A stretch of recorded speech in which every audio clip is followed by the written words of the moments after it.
Hello and welcome back to episode number 6 of my God of War tutorial series. Today we will add a basic enemy AI and display nearby enemies on our radar. This is another feature that is not included in the God of War example game that we're using. However, it is a feature of many other games that have a radar system and was also requested on my Discord server, so we'll implement that. Let's start with the enemy class before worrying about adding it to the radar. We won't use behavior trees for this because it's very simple behavior. So doing it in blueprints won't get us confused. Let's open up our classes folder and create a new blueprint class of the type character. So type of pawn that includes the ability to walk around. And we will call it BP_master monster. Or enemy if you want to call it. Monster just sounds a little bit more interesting, so we'll go with that and open it up. If we have a look, we've got some of the components that our player has. So the capsule component for collision, a mesh and character movement. For the mesh, we will simply use the SK mannequin. You could also import minions from the Paragon assets and use them if you want to. That's what I did for the God of War Raider teaser. Once you've got your mesh in place, we will move it down so it fits within our capsule. Something like -90 should work. And then we will also rotate it on the Z-axis by 90 degrees, so it faces the direction of our arrow component. Then we also want to have this one animated, so for anim class, select the third_person_animBP. Now you see it's idling. And maybe just so it doesn't look exactly like our character, let's scale it down. So select your capsule component and we'll scale that down to, let's say, 0.7. Looks fine. What we want to achieve is a simple patrol logic. So our AI will walk to a random location in a specified radius, then wait there for a couple of seconds and then choose the next location to walk to. Just so that we have some visualization of the radius in which our AI will patrol, we will add a sphere collision. Let's call this the patrol sphere. It will just be used to see the patrol radius. We won't add any functionality. Instead, what we want to do is making the patrol radius a variable so that you can change that per individual enemy. Hit variable and call it the patrol radius. Let's make it a float, editable and exposed on spawn. Then here under category, we will open up another category for this. Let's just call it behavior. And if we compile, let's set the default maybe to 600 Unreal units. We can always adjust this value later. And like I said, we want that patrol sphere to represent this value. So that should be done on construction script, so you can see it updating in the editor. And simply get your patrol sphere and set sphere radius. You can uncheck update overlaps because we don't need the collision functionality of it. And simply hook up the patrol radius to the in radius here. We then compile and save and head back to the viewport. You now see a representation of our patrol radius, which is this red sphere here. Another thing that we want to do so that our enemies are not exactly like the player is to give it a lower movement speed. Let's add a variable here, call it movement speed. And same as the patrol radius, it will be editable, exposed on spawn and in our behavior category. Compile and save. Let's set it to maybe 120. Internally, the speed of this character is still handled by the character movement component. So let's also change that on the construction script. Drag in your character movement and set max walk speed. Then it's asking for a float value to set it to. So that will simply be our movement speed. And then we can head over to the event graph to script the actual patrol logic. So let's go there. Don't need the begin overlap and tick. So let's remove these. And first we will add 2 custom events that we will use in the second episode called onStartMoving. And the other one will be onStopMoving. The reason we need these 2 events is simply that if this enemy is on the radar, we don't want to update the position of its marker every frame, but only when the enemy is actually moving and not just idling around. So that is what these 2 events will do for us. And then we will add a third custom event, which we will call Start Patrolling. Let's move that up here and let's start with event begin play. So actually we always want to patrol in the radius of a patrol sphere. However, that sphere moves with us when this actor is moving around. So technically, right now it could go anywhere. That is why we need the actor location on begin play. So we will use that as the origin or the center point of a patrol radius. Simply get actor location. And we will promote that to a variable called start location. and set it on event begin play. We can make it private because we will only reference it from within this very class. And after we set that, we can start patrolling. Now let's turn to our start patrolling event. Before we do anything, we will call on start moving. And then to actually move this character around, we will call AI move to, this one here. It will be asking you for a pawn, so that will be self.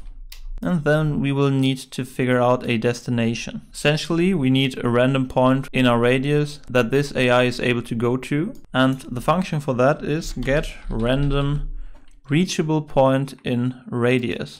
Then let's look up the random location to destination, and it's asking you for an origin, so that is where our start location variable comes in place. And for the radius, that is simply our patrol radius. Simple as that. The good thing about this function here is that you get different execution outputs for on success, for example. So that would be when our pawn reaches the destination. And once we've done that, we can call on stop moving. Then we want to wait at that location for a couple of seconds, so that will be done using a delay node. Just to make the behavior a little bit more interesting, we won't always plug in the same value.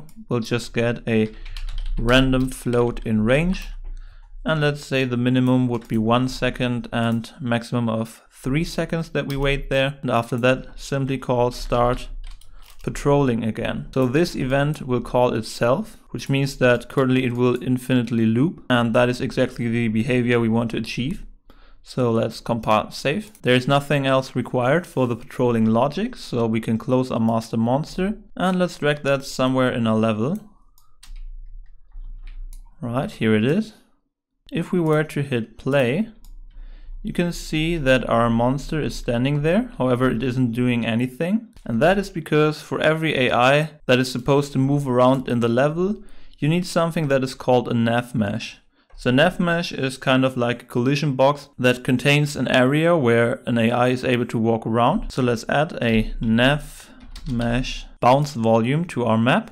Nav mesh bounce volume. And so that our AI is able to walk around the whole map here, we need to scale that up a bit.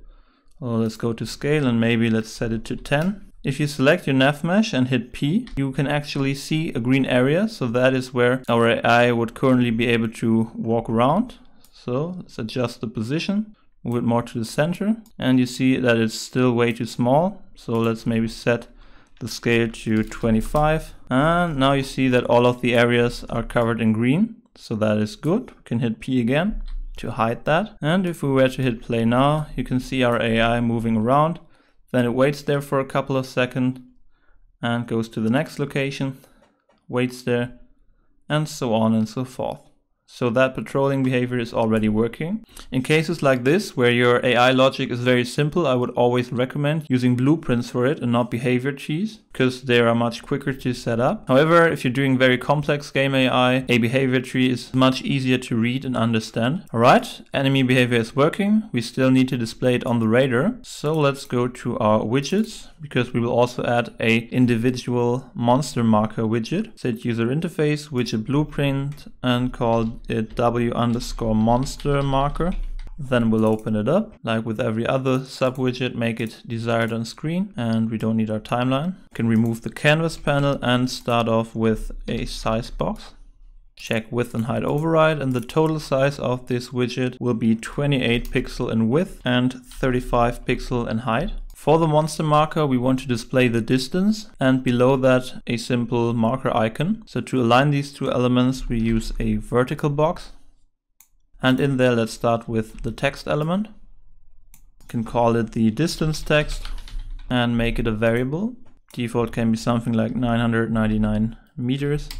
And for the font, we'll make it light with a size of 8 maybe, so it fits within our boundaries. Horizontally, we want to align it to the center and give it an opaque shadow. With the light font, that shadow looks very off. So let's lower the shadow offset to something like 0.5 in X and Y.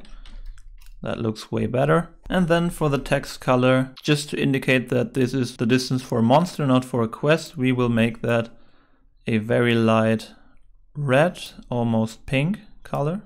And that's it for the distance text. After that, we will add a size box to the vertical box. Again, check width and height override. We'll make it 25 by 22. which is the exact size of the monster marker icon. And we will align that to the center in both dimensions. Then simply add one image to it. You can call this the marker icon. And unlike our quest markers, the icon never changes, so it doesn't have to be a variable. And simply look for the icon underscore monster. Let's adjust the color here to match the one of the icon. Something like that looks fine. Compile and save, and that's it already for designing this widget. Let's head over to the graph and delete the events. The only thing we need in here is one variable called maximum displayed distance. If you've watched the previous episodes, you know that we've got the same variable in our quest markers. So basically, in our case, that would be 999, because we're not able to display a number with 4 digits in the widget boundaries. Of course, this has to be an integer. You can also make it private and compile save. Then we will give it a default value of 999. Apart from that, we only need one function called updateDistance. It needs one input of the type integer, simply called distance. And we want to add a branch here. We need to check whether that distance is greater than our maximum displayed distance. Let's do the false path first. If it's not, so it's a valid distance, we grab our distance text, set text, hook that up to false, and after that we can go into a return node. For the in text, we want to grab the distance, convert that to a text, and append an m for meters. So let's use a format. And for that format, type in curly brackets, distance, and after the closed bracket simply add an m. Then for the distance, grab the input, convert that to a text, hook up the return value to the distance, hit the little drop arrow, and we will uncheck use grouping.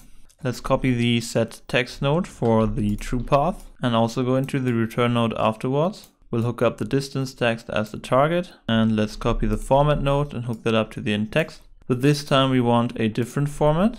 So if it's greater than our maximum displayed distance, we will simply display the maximum distance and after that a plus to indicate that the actual value is higher. And in curly brackets we will simply type in max, then hit enter. And for max we will grab that to text node and copy paste it. Instead of hooking up the input, we will hook up the maximum displayed distance. Compile, save, and that's it already for your monster marker widget. So we can close that. Like with the other sub-widgets that are displayed on the radar, we need a function in that radar widget to add it there. So let's open up the W radar and let's have a quick look at how we will do that. So under user created, let's drag a monster marker onto our overlay. And of course we need to set it to center center. But then you see that there is a little bit of offset because of the text here. So under padding, we need to give that a padding to the bottom. And I figured out that 7 pixels works fine. So that is just on top of the radar texture here. So let's keep these values in mind and let's remove it. Of course, we need to dynamically create the monster markers. Over to the graph. And first off, let's add a variable called monster marker widget. Type here will be W underscore monster marker object reference, and this will be an array. Then let's right click our add landmark function and duplicate that for add monster marker. We don't need an input here, so we can simply remove this parameter, and our output will not be a W landmark but a W monster marker. Then for your create node, simply change the class to W underscore monster marker and alt click the landmark icon here, so that will be removed. Then remove the landmark widgets here and grab your monster marker widgets, hook that up to the add node, and then you're able to connect the return value to this. After that, we're adding it to the overlay and setting it to center center, so that's fine. But like I said, we also have to grab our overlay slot here and set padding. Then hook that up to the execution chain, and after it we will return. Then split the in padding, and for bottom type in 7. After that, we can grab our return value from our create node and connect that all the way up to the out widget. Compile, save. Right, that's it for the functionality in here. What is missing are the events and functions on the actual radar component. So let's close our widgets, head over to components and to the BPC radar component. And in here we need one variable, same as with our landmarks, that stores all of the monster actors that are currently displayed on the radar. So let's add a variable. Let's call it monsters on radar. And the type here will be a bp underscore master monster object reference. It will also be an array and actually a private variable. So everything related to the monsters on radar is handled within this component itself. For all of the other markers, like the quest markers for example, we only got one update function. Update marker positions, marker distances, where we are running a for each loop. For the monster markers, that's a little bit different. We need individual update functions for a single monster on the radar, because unlike goals and directions, the monsters can actually move themselves. And if one of these monsters move, we don't want to update every monster marker, but just the one of the monster that is currently moving around. Everything else would just be a waste of performance. Before we get to that, let's add one helper function that we will call distance to player, and let's give that one input of the type monster, so a master monster reference that we will call monster. Or actually it doesn't have to be a monster, it can simply be an actor, and let's also call the input actor. Just in case you ever need this function for something else than a monster, you don't restrict yourself using a child class here. We'll also make this a pure function because it only returns something, and it has one output of type integer called distance. So this is also the value that will be displayed on the actual marker widget. Now to figure it out, we will first get our actor and get actor location. Then I already told you that for the distance we are taking out the z, so we want to break the return value here and make a vector. Then hook up x and y and just leave the z as 0. We want to do the same thing for our player, so let's copy these 3 nodes. Then under player and camera, hook up the player reference to the get actor location. To get the distance, we subtract 2 vectors, so off of the first one, let's look for minus. Then hook up the second one, and after that get the vector length. This is still in Unreal units, so we also want to divide that by another float. And under configurations, you will see our units per meter that we created in one of the previous episodes. So let's hook that up. Because our output is expecting an integer, we will also round the result here to get an integer that we can hook up to the output. Compile and save. That's it for this helper function. Let's add one of the individual update functions. So let's add a function called update marker distance for monster. And of course, based on that name here, we also need an input, which is the monster to update it for. Simply call that monster or enemy, whatever you prefer. First off, we have to check whether that monster is actually on the radar. Otherwise, it will make sense to update. So let's grab our monsters on radar and we will try to find the input here. We already worked with that find node before. So if it's -1, it isn't included at all. That means we have to check whether the return value here is greater or equal to 0 in order to proceed. Let's add a branch, hook that up to the condition and to the execution. If that is true, means we can do something with it, then we will grab the output of our find node and promote that to a local variable called local index. Set that on the true path. After that, we grab our radar widget reference. Then off of this, we get the monster marker widgets and then get from that at that local index.